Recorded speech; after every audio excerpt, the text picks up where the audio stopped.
Notice in this spreadsheet that we have a series of blank rows. We decide that we want to remove them because if we're going to create a pivot table from this data, then we need not to have blank rows in our data set. It's quite simple. The procedure is to select the data in the spreadsheet, then go to Find and Select, choose Go to Special, and then click in Blanks and OK. That selects the blank rows. We then need to delete them by going to the Delete command in the Cells group and delete sheet rows. So it's really quite simple. When we click away, there we see that the blank rows have been deleted.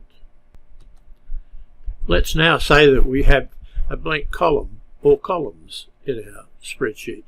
We go through a similar procedure, that is, select the data in the spreadsheet, then go to Find and Select, go to Special, Blanks and OK again, and this time in the drop arrow for Delete, choose Delete Sheet Columns, and that's exactly what happens. So when I click away, there I see that my spreadsheet doesn't have either blank columns or blank rows. Fine now to create a pivot table from that data.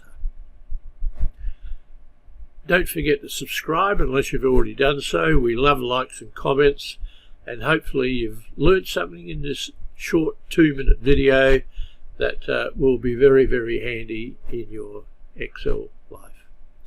See you next time. Bye for now.